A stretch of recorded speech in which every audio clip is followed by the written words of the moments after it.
get my notes. All right. It's part 2 of thumbs up, thumbs down, or thumbs across. We're going to go over some big names like Zach Edey, Cody Williams, and others that we didn't get to on part 1 coming up on Locked On NBA Big Board.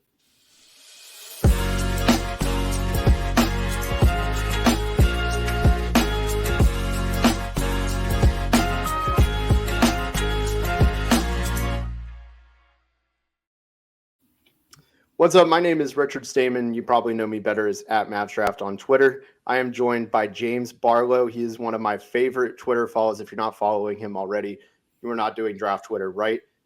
We're going over some more of these thumbs up, thumbs down, thumbs across on some polarizing players. We're going to get into some big names. But first, today's episode is brought to you by Monopoly Go. Game off. We got to talk more about Monopoly Go. This fast-paced game lets you team up with friends for tournaments to unlock awesome prizes like unique stickers for trading, cool playing pieces, and hilarious emojis for taunting your friends. So download Monopoly Go now free on Google Play or the App Store. Game on. James, let's get into this big picture.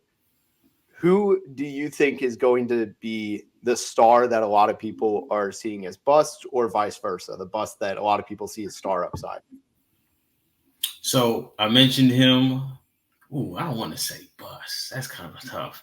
But I mentioned him on the previous pod. I think it's kind of hinting towards another podcast that we're going to do. But I think that Stephon Castle with a jump shot has star power, surprising power.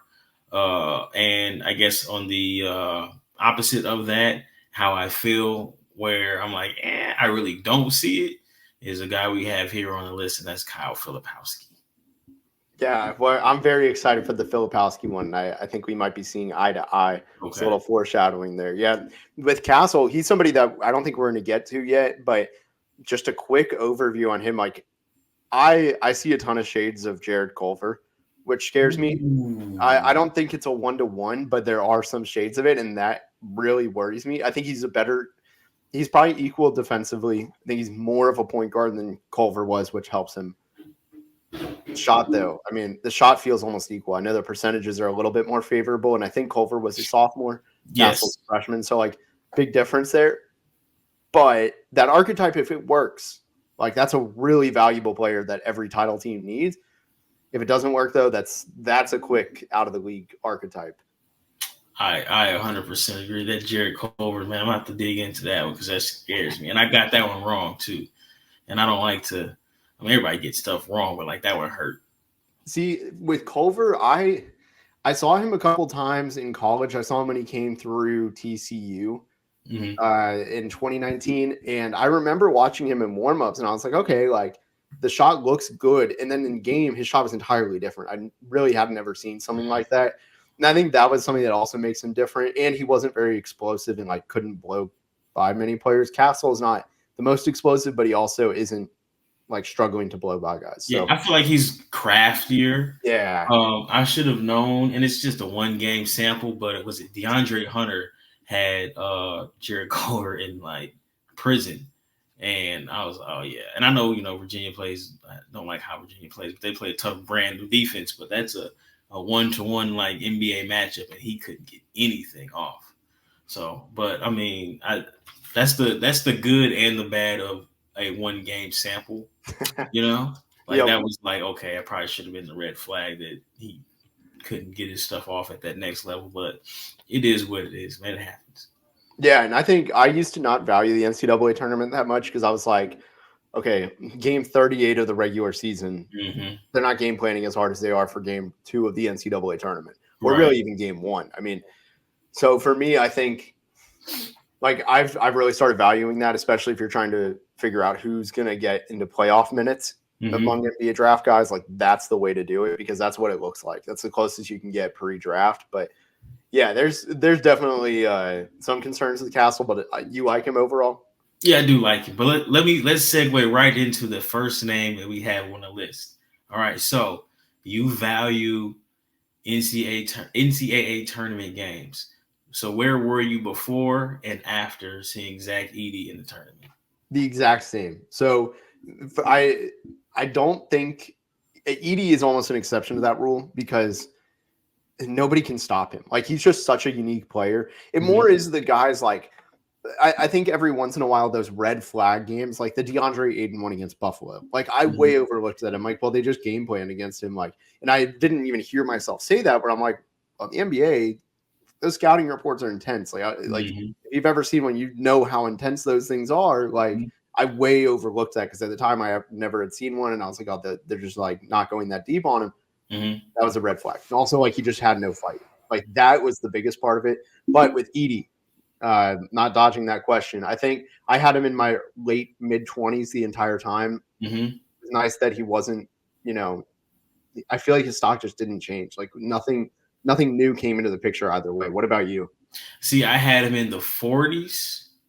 And I had mentioned on podcasts with my brother, could he keep up? Not questioning his stamina, because he's in great shape, but can you keep up with the speed of the game? That, to me, that's not necessarily a fatigue thing. It's just, do you have the mobility? And he more than held his own. So I had to reevaluate him. I have him as a late first round pick now. Before I had him in the 40s. And I'm interested to hear your perspective. Do you see like Valanciunas, Zubats, where we can play you about 24 minutes a game, but obviously when it gets really, really fast and you have to defend on the perimeter, we don't really have a chance?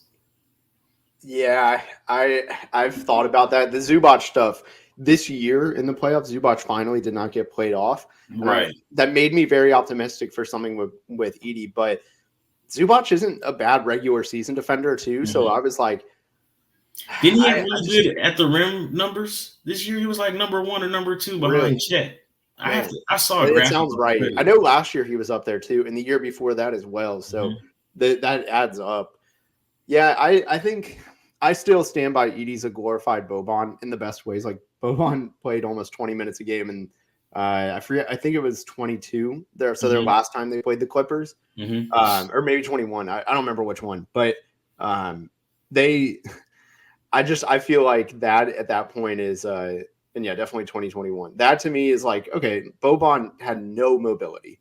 Edey's not that mobile, but there's a big difference between not that mobile and no mobility. And I think that's where he's getting, like, you can comfortably play him probably close to 20 minutes, I think, as long as he's making that impact defensively. My big thing personally is I just think for a 7'4" guy, he just didn't block that many shots, and that's weird to me.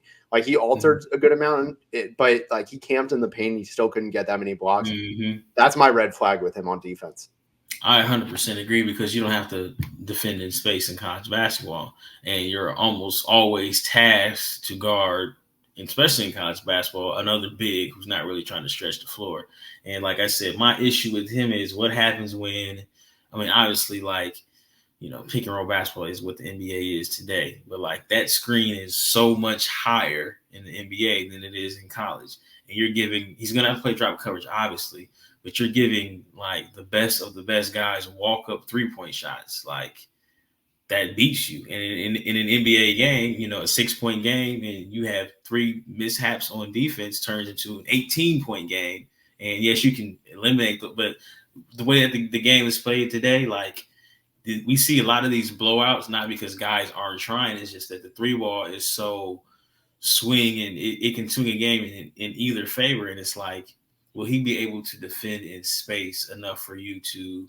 I've seen them as high as like 14 and 15, but to me, like 14 and 15 means you're going to play like 30 minutes a game. And I just don't know if not to say he doesn't have the stamina or he's in shape, but can he defend for 30 minutes a game? I still have questions, but you catch him, he should be a load in the paint regardless, just as far as like dumping him the ball. Now, I don't foresee a team playing through him full time, obviously, but in spurts, or we need to take advantage of a mismatch. He's got great touch at 7'4". Yeah, the touch is really nice, and I also think he'll take some free throw line jumpers. Like, that in college, you have no reason not to. Nah. But I feel like he's got the touch, 74% free throw numbers, if I'm not mistaken. Like, that is good shooting upside if you're a 7-footer. If you're 7'4", it's very good. So I buy that. And like you said, at defending in space. Like the pick and roll is the league. Like if he has to go against a Damian Lillard high pick and roll, like there's nothing like that. He is the highest pick and roll in the NBA because of his range. So how does he guard that when also he's so easily shakeable off of those hesitation moves, shake him really hard? Like every ball handler in the NBA can do one of those. So like that's where I'm at. It's just how much can he actually do to not be a liability? Like his window and margin for error is just so small. And you got to think, if he's on a team of guys who aren't good defenders, like look at what they did to Rudy Gobert when he had to cover up for Ingles and Donovan Mitchell. Like, man, that dude had to make multiple efforts. And then, by the time it's swing, you're going to give up a dunk to a wing. So, like, it's going to be tough, but it'll be interesting to see how it works out for him. He's made me, I wouldn't say a believer, but he has grown on me. I guess there's a spot for him. Yes, there's a spot for him. So thumbs up, thumbs down, or thumb across. I'm like a slight diagonal. Like I'm right in between thumbs up and thumb across because like he probably just tops out as a 20 minutes a game guy. But if his 20 minutes are good and you can like strategically just manipulate those minutes against small lineups in a positive way, not like small ball, but just small, I think that could really work for him. So yeah, I'm excited to see what happens with him. Let's talk about Cody Williams and Kyle Filipowski coming up. But first, let me tell you about Yahoo Finance. Wouldn't it be great if you could see all of your investment and retirement accounts in one place? With Yahoo Finance, you can consolidate your views from multiple accounts into one hub and access the expert analysis you need to tend to your entire portfolio with confidence. For more than 25 years, Yahoo Finance has been the brand behind every great investor. Whether you're a seasoned investor or looking for that extra guidance, Yahoo Finance gives you all the tools and data you need in one place. They're the #1 finance destination, producing a holistic look at the financial news cycle, including breaking news, original editorial perspectives, analyst ratings, independent research, customizable charts, and so much more. You can securely link your brokerage accounts for a unified view of your wealth, including 401k and other investments. A comprehensive perspective is what sets apart great investors, and it's how Yahoo Finance ensures you have the insight to look at your wealth in its entirety. For comprehensive financial news and analysis, visit the brand behind every great investor, yahoofinance.com, the #1 financial destination, yahoofinance.com, and that's yahoofinance.com. Are you watching Fox Sports or ESPN on your TV all day and you have to turn down the volume with all that shouting? Make the switch to Locked On Sports today, a free 24/7 sports streaming channel program for your every day to bring you the biggest stories without all the screaming. Locked On Sports Today brings you can't miss analysis, opinions, and news streaming 24/7 on YouTube or the free Amazon Fire TV channels app, part of the Locked On Podcast Network, your team every day. So back here with James Barlowe, let's talk about two different guys that I see. I think these might be the two most polarizing players. Like I think maybe Salaun, who we'll get to in a bit, is bigger. But let's start with Cody Williams. What would make him a great outcome and what would make him a bad outcome in your eyes? I think a great outcome for him would be if the jump shot translates, the 3-point shot translates, and it's not he shot well on low volume and it was I guess an aberration, because I know, so again, I got to start like clipping these tweets, but somebody posted his like high school, his Team USA, there was another segment of games, and it was like he only shot well during like the stretch of games this season.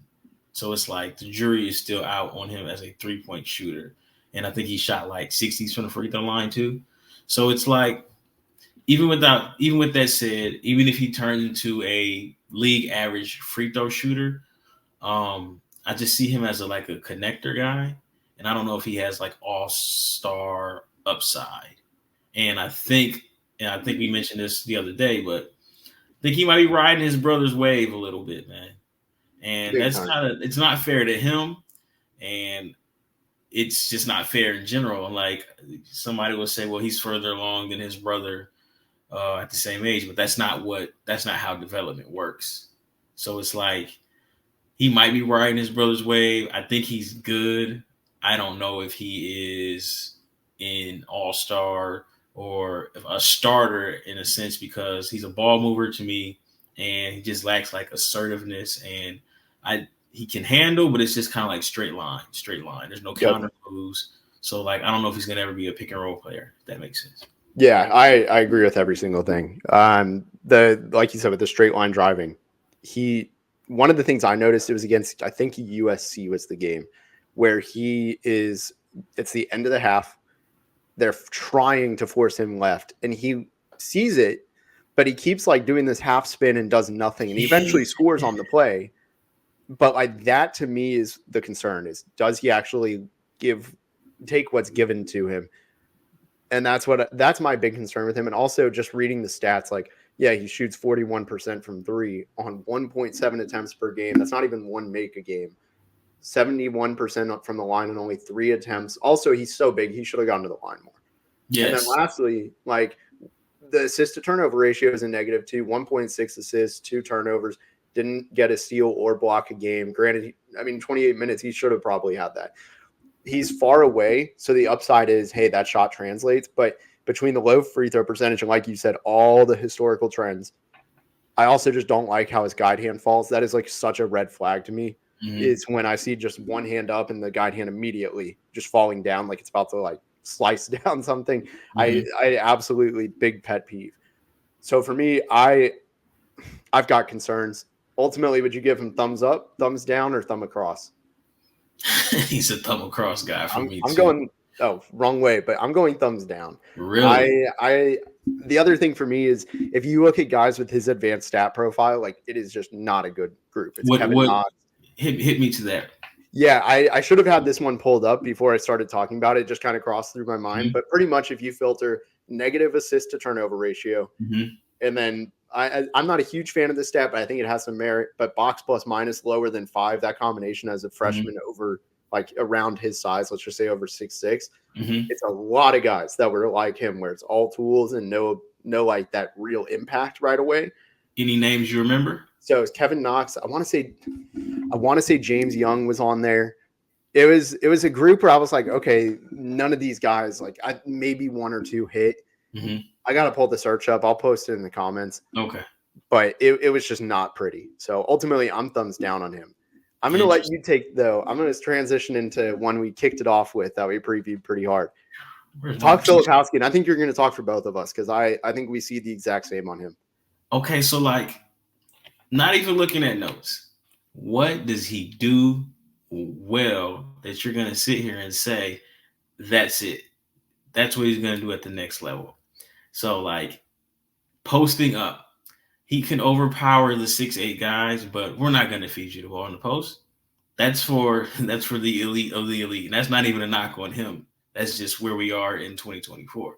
Our paint touches come from our wings and our guards, and the very, very, very special handful of really good back to the basket guys. He's not that. 3-point shooting, right? So again, you look at him. I know he came in, he was a 5-star recruit, and you say he's supposed to be a really good 3-point shooter. But it's been a roller coaster throughout his career at Duke as to what kind of shooter he is. So real quick, in December, he shot 32% from 3.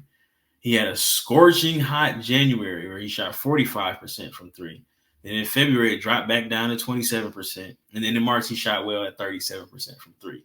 But he ended up shooting 63% from the free throw line in conference play. So it's like, he's supposed to be a shooter, but it's not what you would want it to be. Ultimately, I think he's not strong enough to guard 5s. We saw what's my man name? DJ Burns. Yes, he had his way, right? And I don't think he's mobile enough to guard 4s. So it's like, what does he do well? What is going to translate? Now, this is not complete, slander to Filipowski. I think he's a good passer, but it's going to have to come from like short rolls, dribble handoffs. It's not going to look like what it looked like at Duke, but I have concerns about his shooting ability and what does he do great at the next level? Like, what's going to translate? Also, since we talked about this yesterday, what does he do when he's not scoring? Because I get it. Like I've seen people label him as dribble, pass, shoot. I think he's some of all of that. Mm-hmm. But like, what do you think? Like, just off the top of your head, if you don't know the stats, like, what do you think his 3-point percentage was this year? I think it was like 33. Yeah, 34.8. So like, that was his best year. His free throw percentage last year was 76.5. That was good, but it dropped to 67 this year. It looks really good, but we've seen Penn McLemore had some of the prettiest jump shots. That's my go-to right there. Like he had the greatest form ever. Like if I play 2K right now, I'm gonna go pick the Ben McLemore shot, and it's gonna look great. Yep. And it just didn't go in. And you know what? I want to say he ended up being like a 35% 3-point shooter. Like he was league average, but like that was almost like a failure because you thought he was going to be 38, 39. Dude, he's somebody that like, you know, those guys when you're walking in the gym and you're like, okay, I'm just going like you're walking in, guys are shooting their warm-ups, and you see Ben McLemore, Kyle Filipowski shoot, you're like, dang, you cannot let them shoot. Mm-hmm. But in reality, they don't make that much. And it's really such a weird thing. That's my concern too. And then lastly, like you said, like, how are you impacting the game when you're not scoring though? The Vermont game in the NCAA tournament, one of the weirdest games I've ever seen from him. He took one shot. Let's pull up the whole stat line because I forgot he was even playing. He took one shot. He had 3 points, 12 rebounds, most of them uncontested, 4 assists, 2 steals, 3 blocks. It sounds a lot better on paper than it really was. And the first half, he didn't really touch the ball the first like 8 minutes. Mm-hmm. From there on out, he pretty much walked around, like barely ran in the half court if he knew he wasn't getting the ball. It wasn't an effort to be a diversion. And I get it. It's Vermont. They have that game in the bag. But like you're going to do that against Vermont. What's stopping you from doing that against like Detroit next year if you're playing against them and you're on a good team? Like, and here's the thing. That's Jalen Duren. Like, I know he's not a great defender, but you know he can get a double-double in a quarter. And he's going to make you work. And guess what? Yep. Cade is going to make you work when you have to defend him. And you're going to have to keep Duren off the glass. I just, you know, I see – and he's not a great athlete either, on top of that. And I think he is athletic. I've kind of made the comparison. I would like to know your opinion. So, like, everybody got this wrong, obviously. But, like, Naz Reid coming out of LSU didn't shoot the ball well. And he was an undersized 5. But maybe it wasn't on camera, and I don't want to sit here and say, well, I was always right. But, like, I was telling my brother, I was like, I really like his game. Like, he has guard game, as you can obviously we all can see now, as a 4 or 5. But I don't see that kind of guard game from Filipowski. Now he'll show flashes of it, but will he be able to hang his hat on that? That's like my saving grace for him. Because there are times where he'll do some stuff and you'll be like, okay, that's nice, but is he going to be able to like take that up to the next level along with his shooting? Yeah, so I'm not trying to like low-key victory lap. I had Naz Reid first round grade. I loved his game. I thought the jump shot, the off the dribble stuff was really fantastic. I thought his defense was going to be pretty rough. Mm-hmm. Hasn't been that rough. So like, but I think I don't hate that comp. That's his absolute best case scenario, and that's why people like him. That's why people like him. Mm-hmm. I just think it's so theoretical that I can't get there. I get it. Ultimately, where do you have on your big board? Filipowski? Yeah. I have him. That's a good question. It really depends on the day. I've got him 25 right now. I have him 27. Hey, real quick, before you have to take a break, are you familiar with Hanson Yang? Yeah, I haven't seen much of him, but he's fascinating. Right. So like we did an early pod, right? And I was like, dude, he's better than Kyle Filipowski. And Edey like lit me up in the comments. And I'm like, all right, you guys are going to see. If he ever gets a chance to come over here, like that dude he is what people think Filipowski is on the block. And like they lit me up and they said I had a foreign agenda and the CBA is terrible. And I'm like, all right. And then, you know, of course, like the guys with the money behind them go over there and they check him out. And now, you know, I look like but hey, that's impressive. That's impressive. Well, we'll talk about a couple more, including Isaiah Collier and Tidjane Salaun. See if I can get the pronunciation right the second time. But first, let me tell you about Monopoly Go. All right, game off. We got to pause here to talk about Monopoly Go. I know what you're saying, flag on the play. You already talked about that at the beginning, but there's just so much good stuff in this game.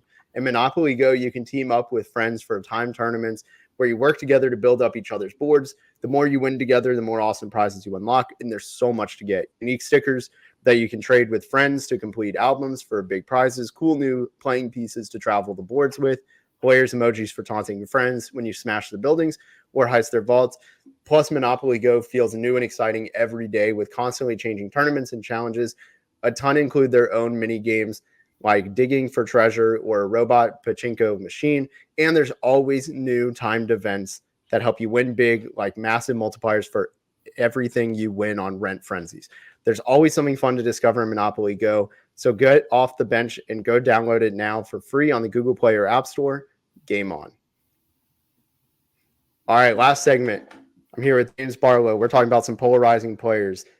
Isaiah Collier, he was the number one recruit in high school, has not been the number one player in college. I think he's just really fallen off as a below the rim, not that great shooting point guard that played with two other guards that needed a lot of attention too at USC. What do you think of Collier? No, you know what? You go first. You started on him. Let's hear it. I'm actually not that big on him. I think here's how I see it. Like in an average draft, a great backup actually ends up being returning top 15 value. It's the very end of the top 15, but he ends up being a top 15 player. Like Tyus Jones, he is a top 10 to 12 player from his class. If Isaiah Collier turns into Tyus Jones, you're fine. The problem is if you're the San Antonio Spurs trying to build around Victor Wembanyama and you're trying to give him the point guard of the future, wouldn't you want something more than just a backup? Like, I don't see how he scores. I don't buy the jump shot. He doesn't dunk. He's crafty. I get it. He's tough. He's strong. He can get to the basket. I just have a hard time seeing him translate for a guy who tops out of the lottery as a backup. I'm just not willing to spend a lottery pick on him. Interesting. You know, when he first got going, I was like, nah, this dude is not it. He was a turnover machine and he was just playing too fast. I understand what you're saying because ultimately he's a low volume 3-point shooter that doesn't have great half court vision in a sense where he gets his assists, he makes his plays getting downhill. But that is very difficult in the NBA when you can't shoot, in a sense. But I will say this, and maybe it's fake, but he was 37% on catch and shoot, according to Synergy. He shot 39% unguarded, and he shot 34% off the dribble. And now we take that in comparison. I think Toppage was like 29% on catch and shoot. Yeah, that sounds right. Like all those other guys are even lower than him, but at the same time, he's taking 1, 2 threes a game. So it's like the jury is very much still out. I know pre-injury he was almost at 4 turnovers a game. He came back. He got that number. He got the number down to 3 turnovers a game. I don't know if he's going to have to get downhill. And I get Eric Bledsoe vibes from him, bigger, obviously taller. But like when Eric Bledsoe, he capped out that Bucks team because he could not shoot. And if Isaiah Collier is just like an average shooter, because he doesn't have like great pace or anything like that in the half court. So it's like it's almost like he has to be that bowling ball. Now, again, the foul rate he had was great. And while he isn't a dunker, he shoots like 60% at the rim. I just I don't know, man. The numbers might lie about him, man. If you didn't know the numbers and you watched the film, you'd be like, he can't shoot. He's not really a great finisher, but somehow like the numbers like catch up. So I get why people are higher on him. I think he's kind of like settled. I want to say the consistency has him around like 13 to 16, and I get it for this draft.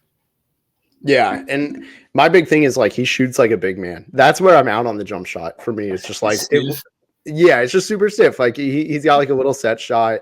Yeah, if he was like 8 inches taller, yeah, like I'd be way more about it. But it's a weird blend. I'm personally pretty out on him. Also, we never did thumbs. We got back-to-back thumbs down. We got to do because I forgot to do. I got one for Filipowski. Yeah. I'm like the gladiator last night. Yeah. So what about Collier though? Where are you on him? I think I'm gonna do it. This is my first, then my second thumbs down. I gave one on Cody. Last one. Okay. Let's do. God, every time I get his name wrong. But you know what though? Every time I watch this film on Synergy, they say his name a different way. Okay, good. I can't say it like how the French dudes say it because I'm not French. Dude, I was great at Spanish all throughout high school. I still can never get like the fluidity down. So no matter how right or wrong I am, it's just not going to sound right. But I'm going to just say it. I think it's Tidjane Salaun. I'm just going to say it as American as possible, as wrong, the Texan accent in it. I'm going to say Tidjane Salaun. Let's go with that. Although I think it might be Tidjane, but let's go with Tidjane. I have it as Tidjane Salaun. TJ, okay. Tidjane. That's what I heard him say it. That's what I'm going to go with. I needed the correction. I trust you and Rafael because y'all know those Euro guys so much better than I do in every way. So I'm trusting you. So lead the way with Tidjane. So I get Tidjane. I get the film at times looks really, really good. He's like 6'10". He can shoot. Hey, man, this is funny, dude. We just talked about Ben McLemore, and I had in my notes, he's got some Ben McLemore. Like, the jump shot looks great, but it's really, really inconsistent. So, like, he shot 29% from three and under 18s for France, right? And then at one point during the season, he was at like 22% from three, but he's brought it back up to like, I want to say he's like 35, 36. I think that's what Leif said. He can shoot. And I mentioned it with Leif. He is like good and bad raw. Like good that he's raw because he doesn't know what he's doing and he's not going to pass up an open shot, right? And you want that. And like the mechanics look good. But like he's like bad raw where he just has awkward movements. And like you can tell he's still learning how to play basketball. But at the same time, at 18, 19, like how are you still moving like a 12-year-old who's learning how to play basketball? And I mean that in the that's on defense too, right? Like that's where you see it the most. Yeah. But even then, so like if you chase him off the line, and you can't see my feet, obviously, but I'm going to rip through and I'm going to take a big step with my right foot and dribble with my right hand. He does this thing where he goes right and dribbles with his left hand. I'm like, how are you doing that in playing professional basketball? That hurts to think about. Yeah. And I at first I was like, nah, okay. He just had a brain fart, but I've seen him do it several times. And as good as the percentages are, I think he just has erratic touch. And I want to ask you a question. Did you see the one dribble pull up he had, I want to say 2 weeks ago, where he hit the top of the backboard like Westbrook style? Yes. I saw that on Twitter, I think, because I haven't seen a full game in a minute, but that popped up a few weeks after I posted some of his isolation defense, which if you can find that, search Salaun MavsDraft, you'll find the video.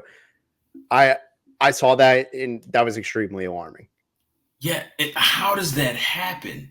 And look, I watched it several times. He didn't do this, wiping the sweat. Like he shot it and it hit the top of and it wasn't like the angle. Okay, sometimes, guys get tricky in the corner, right? And you may hit it like Paul George did in the bubble. Like this was like at the 90-degree angle.